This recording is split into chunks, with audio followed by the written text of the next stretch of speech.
शांति। आज 2 नवंबर 2021 की बाबा की साकार मुरली है।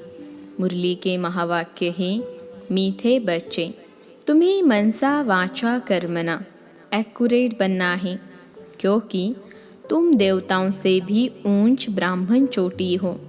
प्रश्न है, सबसे गुप्त और महीन बात कौन सी है जो बच्चे भी मुश्किल ही समझ सकते हैं? उत्तर है, शिव बाबा और ब्रह्मा बाबा का भेद समझना। यह सबसे गुप्त और महीन बात है। इसमें कई बच्चे मूंझ जाते हैं। यह राज स्वयं बाप बतलाते हैं कि मैं सवेरे सवेरे इस तन द्वारा तुम बच्चों को पढ़ाता हूँ, बाकी ऐसे नहीं कि मैं कोई सारा दिन इन पर सवारी करता हूँ। ओम शांति। रूहानी बाप रूहानी बच्चों को समझाते हैं। बच्चे कौन हैं? ब्राह्मण। यह कभी भूलो मत कि हम ब्राह्मण हैं, देवता बनने वाले हैं। वर्णों को भी याद करना होता है। यहाँ तुम आपस में ब्राह्मण ही ब्राह्मण हो। ब्राह्मणों को बेहद का बाप पढ़ाते हैं। यह ब्रह्मा नहीं पढ़ाते हैं, शिव बाबा पढ़ाते हैं। ब्रह्मा द्वारा ब्राह्मणों को ही पढ़ाते हैं। शूद्र से ब्राह्मण बनने बिना देवता बन नहीं सकते। वर्षा तो शिव बाबा से मिलता है। शिव बाबा तो सभी का बाप है। इस ब्रह्मा को ग्रैंड फादर कहा जाता है। लौकिक बाप तो सबको होते ही हैं। पारलौकिक बाप को भक्ति मार्ग में याद करते हैं। अब तुम बच्चे समझते हो, यह अलौकिक बाप है जिसको कोई नहीं जानते हैं। बल ब्रह्मा का मंदिर है। यहाँ भी प्रजापिता आदि देव का मंदिर है। उनको महावीर भी कहते हैं, कोई दिलवाला भी कहते हैं, परंतु वास्तव में दिल लेने वाला है शिव बाबा, न कि ब्रह्मा। सभी आत्माओं को सदा सुखी करने वाला, खुशी देने वाला एक ही बाप है। यह भी सिर्फ तुम बच्चे ही जानते हो। दुनिया में तो मनुष्य कुछ भी नहीं जानते। हम ब्राह्मण ही शिव बाबा से वर्षा ले रहे हैं। तुम भी घड़ी घड़ी भूल जाते हो। याद है बड़ी सहज योग अक्षर सन्यासियों ने रखा है। तुम तो बाप को याद करते हो। योग तो कॉमन अक्षर हैं, इनको योग आश्रम भी नहीं कहेंगे। बच्चे और बाप बैठे हैं। बच्चों का फर्ज है बेहद के बाप को याद करना। हम ब्राह्मण हैं, दादे से वर्षा लेते हैं ब्रह्मा द्वारा। इसलिए शिव बाबा कहते हैं, जितना हो सके याद करते रहो। चित्र भी भल याद रखो, याद तो रहेगी। हम ब्राह्मण हैं, बाप से वर्षा लेते हैं। ब्राह्मण कब अपनी जाति को भूलते हैं क्या? तुम शूद्रों के संग में आने से ब्राह्मणपना भूल जाते हो। ब्राह्मण तो देवताओं से भी ऊंच है, क्योंकि तुम ब्राह्मण नॉलेजफुल हो। भगवान को जानी जाननहार कहते हैं ना। इसका अर्थ यह नहीं कि सबके दिल में क्या है वह बैठ देखता है। नहीं, उनको सृष्टि के आदि मध्य अंत की नॉलेज है। वह बीज रूप है। बीज झाड़ के आदि मध्य अंत को जानते हैं। तो ऐसे बाप को बहुत बहुत याद करना है। इनकी आत्मा भी उस बाप को याद करती है। वह बाप कहते हैं, यह यानी ब्रह्मा भी मुझे याद करेंगे तब यह पद पाएंगे। तुम भी याद करेंगे तो पद पाएंगे। पहले पहले तुम बिना शरीर यानी अशरीरी आए थे, फिर अशरीरी बनकर वापस जाना है। और सब देह के संबंधी तुमको दुख देने वाले हैं, उनको क्यों याद करते हो? जबकि मैं तुमको मिला हूँ। मैं तुमको नई दुनिया में ले जाने आया हूँ। वहाँ कोई दुख नहीं, वह है दैवी संबंध। यहाँ पहले दुख होता है स्त्री और पुरुष के संबंध में, क्योंकि विकारी बनते हैं। तुमको मैं अब उस दुनिया के लायक बनाता हूँ जहाँ विकार की बात ही नहीं रहती। यह काम महाशत्रु गाया हुआ है, जो आदि मध्य अंत दुख देते हैं। क्रोध के लिए ऐसे नहीं कहेंगे कि यह आदि मध्य अंत दुख देते हैं। नहीं, काम को जीतना है, वही आदि मध्य अंत दुख देते हैं, पतित बनाते हैं। पतित अक्षर विकार पर पड़ता है। इस दुश्मन पर जीत पानी है। तुम जानते हो, हम सतयुग के देवी देवता बन रहे हैं। जब तक यह निश्चय नहीं, तब तक कुछ पा नहीं सकेंगे। बाप समझाते हैं, बच्चों को मनसा वाचा कर्मणा एक्यूरेट बनना है, मेहनत है। दुनिया में यह किसको भी पता नहीं कि तुम भारत को स्वर्ग बनाते हो। आगे चलकर समझेंगे। चाहते भी हैं कि 1 वर्ल्ड, 1 राज्य, 1 रिलीजन, 1 भाषा हो। तुम समझा सकते हो, आज से 5000 वर्ष पहले एक राज्य, एक धर्म था, जिसको स्वर्ग कहा जाता है। राम राज्य, रावण राज्य को भी कोई नहीं जानते। तुम भी नहीं जानते थे। अब तुम स्वच्छ बुद्धि बने हो। नंबरवार पुरुषार्थ अनुसार बाप बैठ तुमको समझाते हैं, तो ज़रूर बाप की मत पर चलो। बाप कहते हैं, पुरानी दुनिया में रहते कमल फूल समान पवित्र रहो, मुझे याद भी करते रहो। बाप आत्माओं को समझाते हैं, आत्माओं को ही पढ़ाने आया हूँ इन ऑर्गन्स द्वारा। यह तो पुरानी छीछी दुनिया, छीछी शरीर है। तुम ब्राह्मण पूजा के लायक नहीं हो, गायन लायक हो, पूजन लायक देवताएं हैं। तुम श्रीमत पर विश्व को स्वर्ग बनाते हो, इसलिए तुम्हारा गायन ही पूजा नहीं हो सकती। गायन जरूर तुम ब्राह्मणों का है, न कि देवताओं का। बाप तुमको ही शूद्र से ब्राह्मण बनाते हैं। देवताओं की आत्मा और शरीर दोनों पवित्र हैं। अब तुम्हारी आत्मा पवित्र होती जाती है, शरीर पवित्र नहीं है। अब तुम ईश्वर की मत पर भारत को स्वर्ग बना रहे हो। तुम भी स्वर्ग के लायक बन रहे हो। सतो प्रधान जरूर बनना है। सिर्फ तुम ब्राह्मण ही हो, जिसको बाप बैठ पढ़ाते हैं। ब्राह्मणों का झाड़ वृद्धि को पाता रहेगा। ब्राह्मण जो पक्के बन जाएंगे, वही जाकर देवता बनेंगे। यह नया झाड़ है। माया के तूफान भी लगते हैं। सतयुग में कोई तूफान नहीं लगेगा। यहाँ माया बाबा की याद में रहने नहीं देती है। हम जानते हैं, बाबा की याद से ही तमो प्रधान से सतो प्रधान बने हैं। सारा मदार है याद पर। भारत का प्राचीन योग भी मशहूर है ना। विलायत वाले चाहते हैं प्राचीन योग आकर कोई सिखाए। अब योग 2 प्रकार का है, एक है हठ योगी, दूसरे है राजयोगी। तुम हो राजयोगी, वह तो बहुत दिन से चले आते हैं। राजयोग का अब तुमको पता पड़ा है। सन्यासी क्या जाने राजयोग से। बाप ने आकर बताया है, राजयोग मैं ही आकर सिखाता हूँ। कृष्ण तो सिखला न सके। यह भारत का ही प्राचीन योग है। सिर्फ गीता में मेरे बदले कृष्ण का नाम डाल दिया है। कितना फर्क हो गया है। शिव जयंती होती है तो तुम्हारे बैकुंठ की भी जयंती होती है, जिसमें कृष्ण का राज्य है। तुम जानते हो, शिव बाबा की जयंती है तो गीता की भी जयंती है, बैकुंठ की भी जयंती हो रही है। तुम पवित्र बन जाएंगे। कल्प पहले मुहाफिक स्थापना हो रही है, तो शिव बाबा की जयंती सो स्वर्ग की जयंती। बाबा ही आकर स्वर्ग की स्थापना करते हैं। अब बाप कहते हैं, मुझे याद करो। याद न करने से माया कुछ न कुछ विकर्म करा देती है। याद नहीं किया और लगी चमाट। याद में रहने से चमाट नहीं खाएंगे। यह बॉक्सिंग होती है।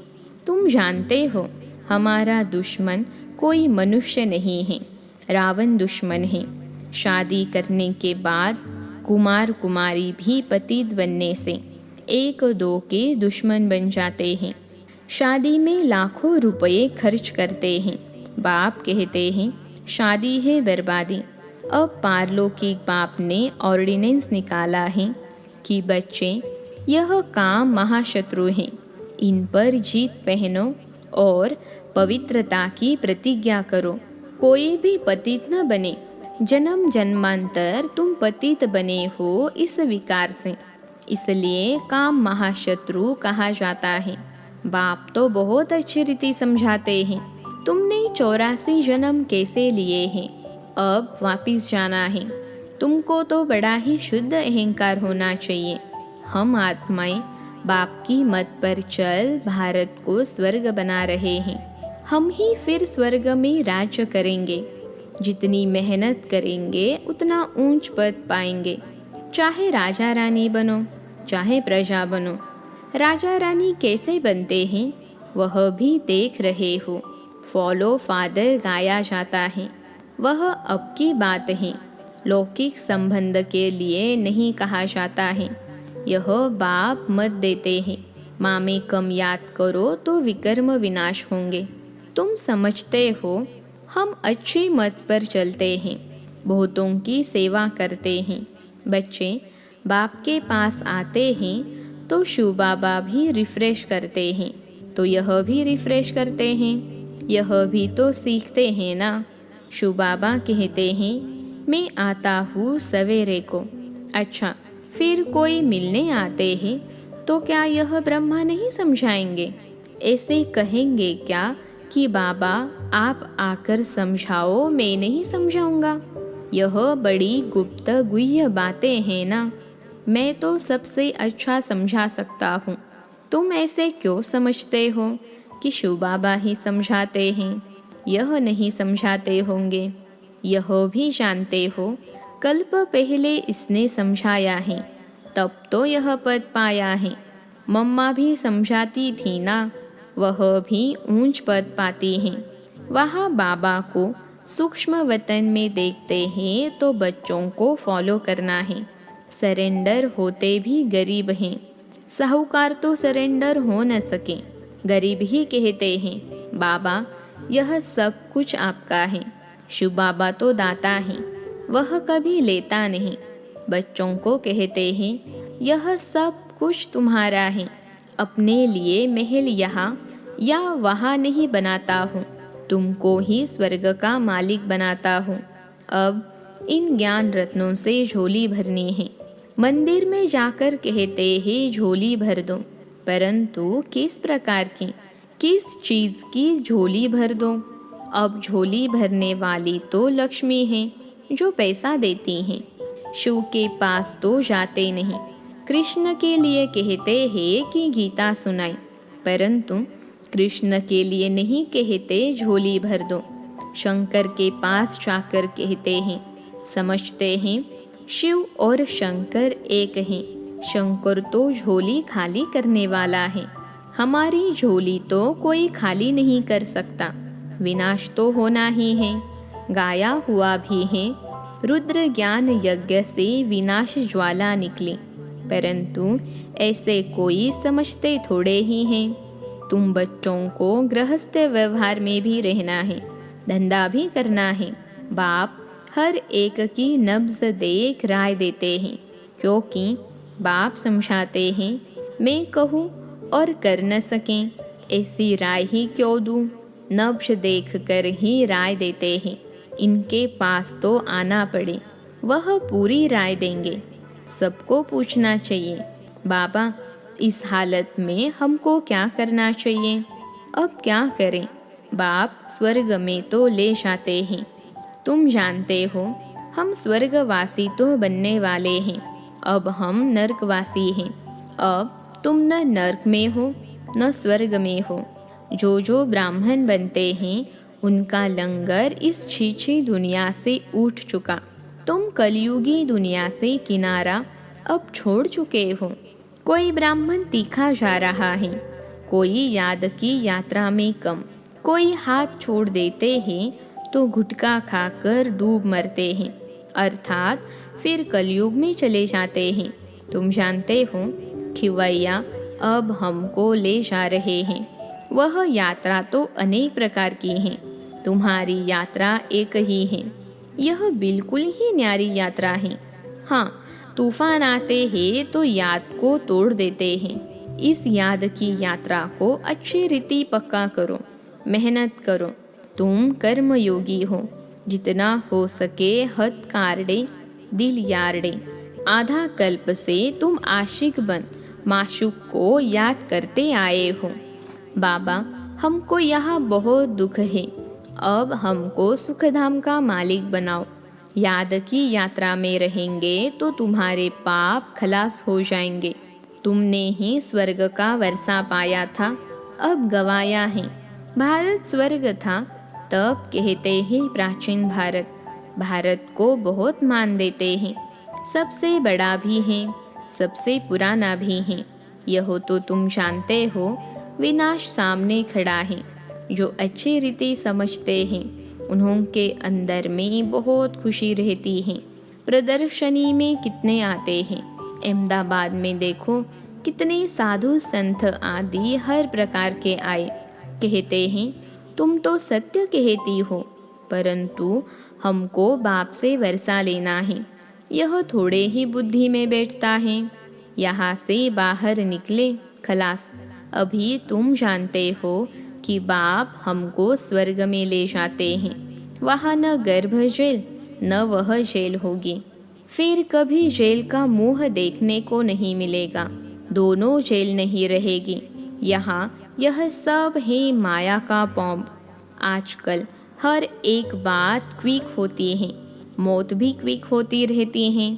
सतयुग में ऐसे कोई उपद्रव होते ही नहीं हैं। यहाँ मौत भी जल्दी तो दुख भी बहुत होंगे। सब खलास हो जाएंगे, सारी धरती नई हो जाएगी। सतयुग में देवी देवताओं की राजधानी थी, सो जरूर फिर होगी। आगे चल देखना क्या होता है। बहुत भयंकर सीन है। तुम बच्चों ने साक्षात्कार किया है। बच्चों के लिए मुख्य है याद की यात्रा। यह है चढ़ती कला की यात्रा।